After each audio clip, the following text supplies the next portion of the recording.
I le anganga whaaloalo e toe whaatalofa atua i le pa i o le au whaafonga, e se isi fo i le nei whaopoponga i nisi o meono tutupu i lo tātua tunu i Samoa.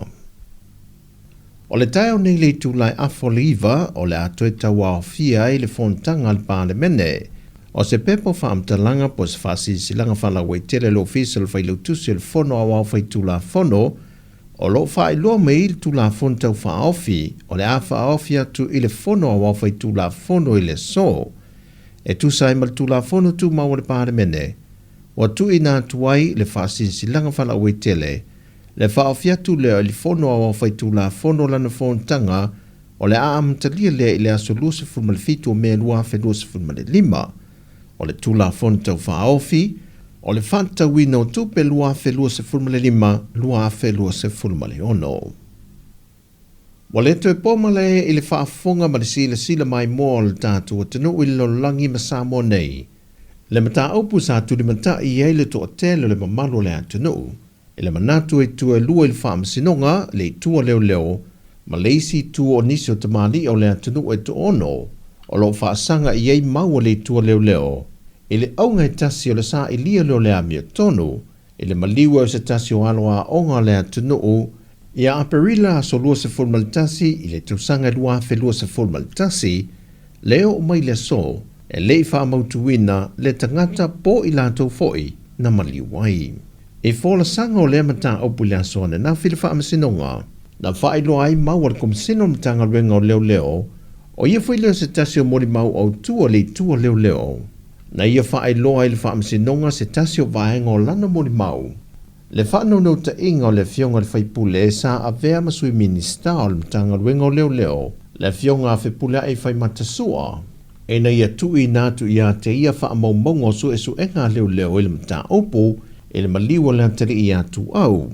Peita ina whae loa e awa pa au le whaamasinonga. E le i mawhai o na ia talia ina, ona e le o ia o se leo leo. Na tā ua foi le mole mau au pa au. Se lato fontanga ma le fionga le whaipule le fionga la auli le ua tempola te vau fose shement. A o vema minister mtanga ruenga o whaato anga mwhainga whaiva i lona no whanga i tōna i mato. Sau no o pa au na ia whae loa toi le fionga le minister. O mori mautus tu sia iantu i nātu le tamaya Samuelu ma lona whalitui a sivai. A to ai ma se tasi o tamai tai a Marie Tusi. E le i maua ni alato su e su enga ni wha mao ninga. Na wha i loa fo i au pa au i lumo le wha amsinonga. E le i talia ngō fia i lea tai me le fionga le minister. Wha i unga o lato i lo i longa sa whatau teia. Sau no fo i au pa au lana mori mau. Na talo sanga toi le fionga i ala auli. Ina ia hanga i pea e loka atu le ala le pule rimoni a yafi. Ma tui nei se potu ma awa e iei le tamaya Samuelu. E whai ai le whinaunga ai sa e li ai poai o i la ua ia o loo mori mau pepelo. Na tali manino o pa o le whaamsinonga e le mawhai o nau lato whaatinoina ia lea tūlanga e pei o na ia tālusanga ina. E lungo se tasio leiti o whaasaralau i ni usila le tauta iae. Mao ina na whai loe loe o pa au. Na whaaulo e lola na tangi e whaasanga ia Samuelu. E alai tua inga e whaasanga ia teia. Anto ai malematanga ruenga o leo leo.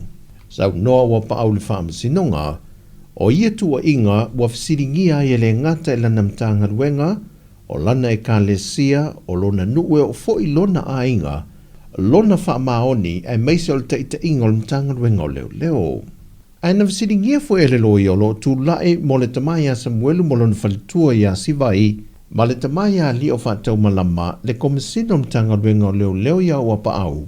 Pe le ua ia whaonga ina luna malusi anga wha komisina, e una ia ai mōli anga e whaasanga ia i lātou nei.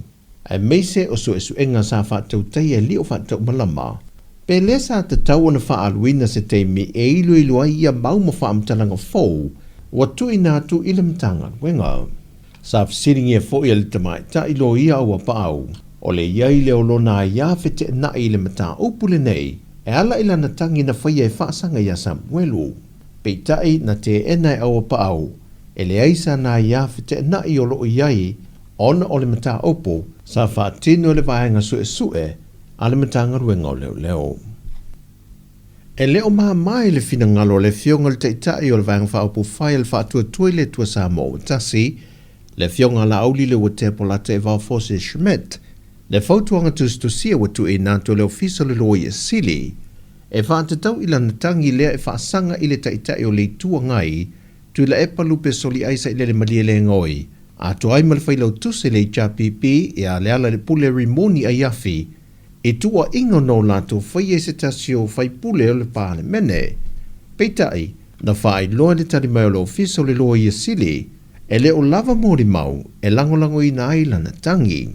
Ma e le mawhai o na taatia i whaapea i lona fina ngalo. E le mawhai, sila Sāmoa, oina whai le upu. Sila Sāmoa, what evidence, what other evidence do you need? Lau whai lau fionga tustal. Oina whai le upu ova ele na mali waltama. O la le simori mau te manau. O la le simori mau. For you as a professional journalist, o la simori mau le te tau mana o ai. O ai kangaka le. O ai kangaka le ai sa ngoa mai le upu le. Ke pe o le ngangana na ai wo manatu. A tia se easy time, fautuanga ulo ia, we have to take it step by step. Tato faso solo. Pa te lele poro kiki la ta avili ai tu ol mele ai langa la wai lumo le famsinonga. Le fionga la auli le watepo la te vau fose Schmidt. O tala fo ia le ni aso, fam ria le tue lam singo la fia ngai masio tātua tunu u, fa soi foia.